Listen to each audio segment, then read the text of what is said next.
Hello friends, how you all are doing. आज के जो हमारा टॉपिक है वो है कि हम कौन से प्लेटफॉर्म को कौन सी मार्केटिंग के लिए चूज़ करें या कौन सी प्रोडक्ट के लिए हम कौन सा प्लेटफॉर्म चूज़ करें।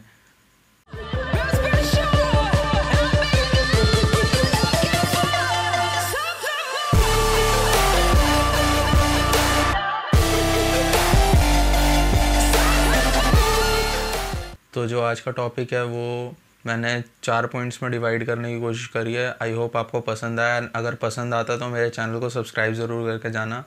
हमारा जो पहला पॉइंट है वो है कि हमें अपने प्लेटफॉर्म को समझना होगा कि वो प्लेटफॉर्म किस चीज़ के लिए है एंड उस प्लेटफॉर्म पे लोग कैसे हैं एंड वो प्लेटफॉर्म बेसिकली वर्क कैसे करता है। अगर हमें प्लेटफॉर्म की नॉलेज ही नहीं है तो हम उस पर मार्केटिंग ही नहीं कर सकते। तो सबसे पहली चीज़ है हमें अपने प्लेटफॉर्म को जानना है कि हमारा प्लेटफॉर्म कौन सा है, कैसा है एंड क्यों है।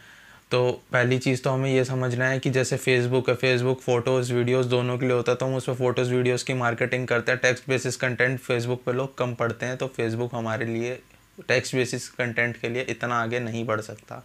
वहीं इंस्टाग्राम पे आ जाते हैं। इंस्टाग्राम भी सेम चीज़ें हैं, बट वहाँ पे स्पेसिफिक यूज़र्स होते हैं, कुछ उनको एक यूनिक कंटेंट देना पड़ता है।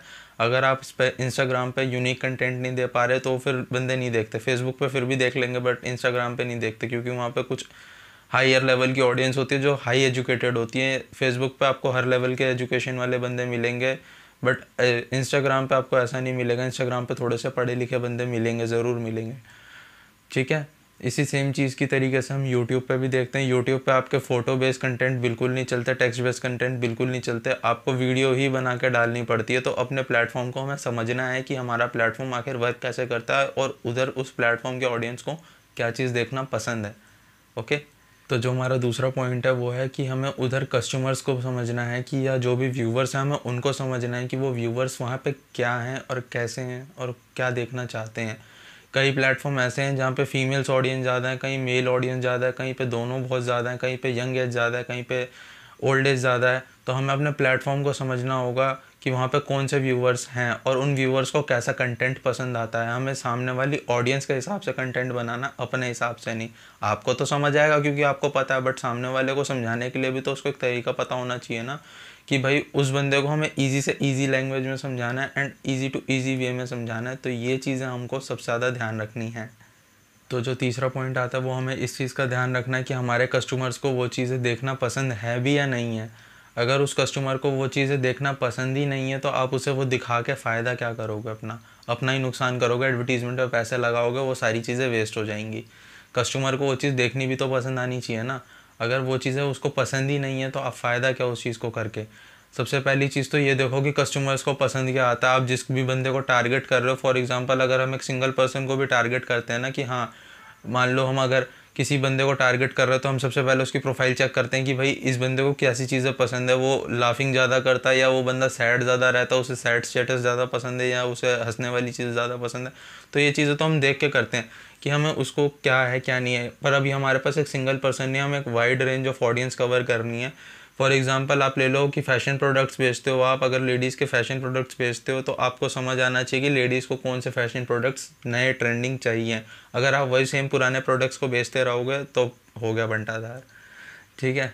तो इसीलिए ध्यान रखना है इस चीज़ का कि हमें फ़ैशन प्रोडक्ट्स में भी अप टू डेट रहना है एंड आगे उन चीज़ों को फॉरवर्ड करना है या उन चीज़ों को और आगे की तरफ कैसे कहते हैं कि बढ़ाना है, कि जो प्रोडक्ट्स मार्केट में नए हैं और लोगों को वो अलग से दिख रहे हैं। मतलब कुछ यूनिक चीज़ें देनी है हमेशा से, बिल्कुल ही यूनिक नहीं कि बता आप बिल्कुल वैसा ही कुछ दे दो कि जो बंदों को समझ ही ना है और ये क्या चीज़ है भाई।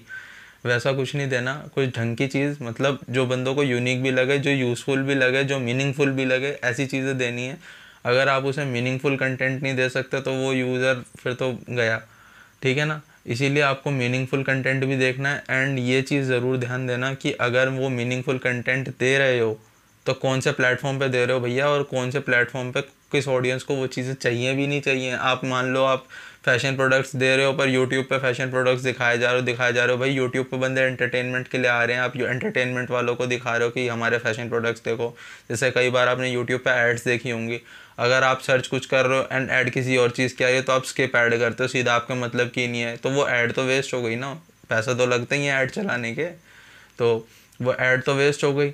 सिंपल सी बात है, अब मान लो मेरे को उस चीज़ का इंटरेस्ट ही नहीं है, मैं कुकिंग शो देख रहा हूँ और एकदम से किसी ऐसी कपड़े की वो ऐड आ जाए कि भाई ये मिंत्रा शॉपिंग है या किसी भी बड़े ब्रांड की शॉपिंग आ रही है, ठीक है, अब वो शॉपिंग ऐड आ जाएगी तो मेरे लिए तो किसी काम की है नहीं, तो मैं तो उसे स्किप ही करूँगा ना। तो वो चीज़ें पैसे वेस्ट करने वाली बात होती हैं। आप उसे टारगेट ऑडियंस पे सेट करो कि जो बंदे इंटरेस्ट देख रहे हैं ना, उस चीज़ को देख रहे हैं, जो फैशन प्रोडक्ट सर्च कर रहे हैं, जो ऑनलाइन फैशन टिप्स देख रहे हैं, आप उन्हें उस चीज़ के लिए टारगेट करो। चाहे फेसबुक हो, इंस्टाग्राम हो, ये चीज़ें कॉमन रहती हैं कि आपको टारगेट ऑडियंस वो सेलेक्ट करनी है जिसको उस चीज़ में इंटरेस्ट हो। जिसको इंटरेस्ट ही नहीं, वो देख के कोई फ़ायदा ही नहीं है, तो वो तो पैसे वेस्ट ही करेगा।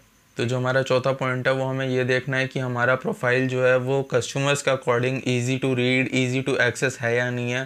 प्रोफाइल लोडिंग टाइम कम होना चाहिए, आपकी प्रोफाइल फ़ोटोज़ थोड़ी अच्छी क्वालिटी की होनी चाहिए। ये नहीं कहता कि भाई बिल्कुल प्रोफेशनल शूट करवा के आओ, बट इतनी अच्छी क्वालिटी रखो कि सामने वाले को समझ आए कि हाँ ये प्रोडक्ट की डिटेलिंग्स क्या है, प्रोडक्ट में डिटेलिंग दिखनी चाहिए, या जो भी आपकी प्रोडक्ट मार्केटिंग आप जिस चीज़ की भी करते हो, आपके प्रोडक्ट में मतलब जो भी चीज़ें हैं वो साफ साफ पता चलनी चाहिए कि हाँ ये प्रोडक्ट है और उस प्रोडक्ट की ये क्वालिटी है। चाहे आप एक साबुन बेच रहे हो, चाहे आप कोई बड़ी सी फ़ोन बेच रहे हो या कुछ भी बेच रहे हो, गाड़ी बेच रहे हो, उस प्रोडक्ट की डिटेलिंग नहीं पता चलेगी। अगर बंदा गाड़ी की भी मार्केटिंग करता है, बड़े बड़े ब्रांड्स अपनी कार की मार्केटिंग करते हैं, तो उसके सिनेमैटिक शॉट्स डालते हैं, अच्छे अच्छे एंगल से फ़ोटोज़ क्लिक करके डालते हैं, जिससे उसके अलॉय चमक रहे हैं, भाई अंदर का इंटीरियर चमक रहा है। वो बुरे एंगल्स नहीं लेते, हर गाड़ी हर एंगल से परफेक्ट नहीं दिखती, कुछ कुछ एंगल्स उसके ख़राब भी होते हैं। तो उस चीज़ को वो नहीं एक्सेस करते कि भाई ये ख़राब पॉइंट्स है, इसको नहीं दिखाना, हमें सिर्फ वो पॉइंट्स दिखाना है जो हाईलाइटेड है, जो अच्छी एंगल, जिस एंगल से हमारी कार अच्छी लग रही है, जो पॉइंट्स हमारे कार के पॉजिटिव है। हर चीज़ परफेक्ट नहीं होती इस दुनिया में, इस चीज़ का हमेशा ध्यान रखना भाई, हर बंदे में कमी होती है। तो कोई भी चीज़ लेने जाओगे तो बिल्कुल परफेक्ट नहीं मिलेगी, मिस्टर परफेक्ट जैसी चीज़ें कुछ नहीं है इस दुनिया में। तो इस चीज़ का हमें ध्यान रखना है कि हमें अपनी प्रोफाइल कस्टमर के अकॉर्डिंग बना के देनी है। हाँ ये कहता हूँ, आप 100% हर किसी की डिमांड्स को पूरा नहीं कर पाओगे, हर किसी की एक्सपेक्टेशंस को मीट नहीं कर पाओगे, बट 60 to 70% जो कस्टमर आते हैं उन सबकी एक ही टाइप की एक्सपेक्टेशंस होती है, तो आप उनकी एक्सपेक्टेशंस को मीट कर सकते हो। आप अबव द हाफ रहना है हमेशा, कि हाफ से ज़्यादा के एक्सपेक्टेशंस को मीट करना है, हाफ से ज़्यादा लोगों की एक्सपेक्टेशंस को मीट करना है। एंड अगर वो एक्सपेक्टेशंस मीट हो रही हैं तो कस्टमर आपके साथ एंगेज भी होंगे, आपके साथ जुड़ेंगे भी, एंड आपके साथ अट्रैक्ट मतलब आपके प्रोडक्ट के साथ और आगे भी बढ़ेंगे। तो इन चीज़ों को ध्यान रखते हुए अपनी एक प्रोफाइल बनाओ, किसी भी प्रोफाइल मतलब किसी भी प्लेटफॉर्म पर अपनी एक प्रोफाइल बनाओ, अपनी मार्केटिंग करना स्टार्ट करो, खुद करो। ज़रूरत नहीं है आपको किसी भी चीज़ों की कि भाई आपको किसी प्रोफेशनल के पास ही जाना, लाखों रुपए खर्च करने पड़ेंगे अपनी मार्केटिंग में। आप बेसिक्स भी अपने आप कर सकते हो, तो अपने आप को मोटिवेट करो इस चीज़ के लिए कि हाँ भाई हम खुद भी कर सकते हैं बेसिक चीज़ें, तो छोटी मोटी मार्केटिंग आप खुद कर सकते हो। तो इस चीज़ों को ध्यान रखो और अपनी मार्केटिंग को अपने एक लेवल पे रखना कि हाँ हमारा एक लेवल है। आप बिल्कुल कुछ भी ऐसी रैंडम फ़ोटोज़ उठा कर डाल दिया, एक रैंडम टेक्स्ट डाल दिया जो हम व्हाट्सएप पर टेक्स्ट करते हैं, ये चीज़ें नहीं चलेंगी। आपको एक प्रोफेशनल वे में उस चीज़ को प्रोड्यूस करना है, और प्रोड्यूस करने के बाद उसको प्रोफेशनल वे में दिखाना भी है कि भाई हम जो काम करते हैं वो प्रोफेशनल वे में करते हैं, ऐसी कोई भी मुंह उठा के नहीं आया हुआ। तो उस चीज़ का ध्यान रखना है, प्रोफेशनल वे में काम करना है सारी चीज़ों का, चाहे फ़ोटोज़ क्लिक हो गई, चाहे हमारे टेक्स्ट बेसिस कंटेंट जो हम ऊपर डालेंगे, ठीक है। फ़ोटो एडिट भी करवा के अच्छी सी, मतलब अगर आप कर सकते हो तो खुद करो, नहीं तो ऑनलाइन आपके लिए बहुत सारे प्लेटफॉर्म्स बने हुए हैं जहाँ पर आप छोटी मोटी एडिटिंग्स अपनी कर सकते हो फ़ोटोज़ के साथ। तो फ़ोटोज़ में अच्छी एडिटिंग करवाओ, सारी चीज़ों को ध्यान रखो। प्लेटफॉर्म पे एक क्रिएशन ऐसी बनाओ कि भाई बंदों को ईजी टू एक्सेस हो, और जैसे वो बंदा प्लेटफॉर्म पे आपके आए तो उसको हर चीज़ें मिलती रहे, वो स्क्रॉल अप या स्क्रॉल डाउन जो भी करे, उसे आपके और ज़्यादा कंटेंट देखने का मन हो जाए कि भाई वो बंदा वहीं घूम के रह गया। वो कम से कम अगर आपकी प्रोफाइल पर आया ना, 10-15 मिनट आपके कंटेंट को देखने में लगाए, उसको सोचने पे मजबूर हो जाए। आपको ऐसी प्रोफाइल बनानी है।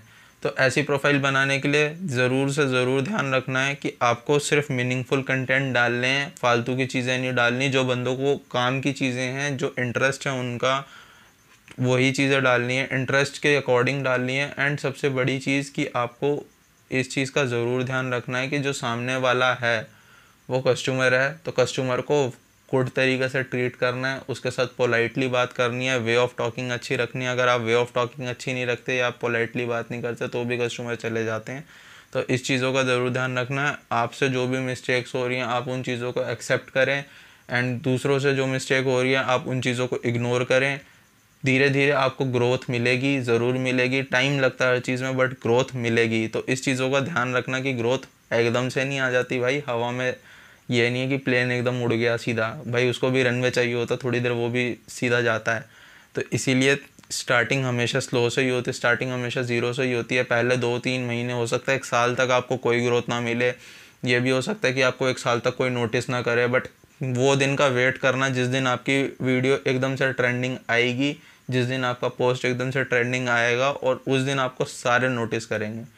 तो इसी पॉजिटिव मैसेज के साथ आज की वीडियो को यहीं एंड करते हैं। अगर आपको हमारी वीडियो पसंद आई हो तो आप हमारी वीडियो को शेयर ज़रूर करें, लाइक और कमेंट करके ज़रूर बताएं आपको वीडियो कैसी लगती है, एंड अपने दोस्तों के साथ ज़रूर शेयर करें हमारी वीडियो को। So stay healthy, stay bless, bye bye.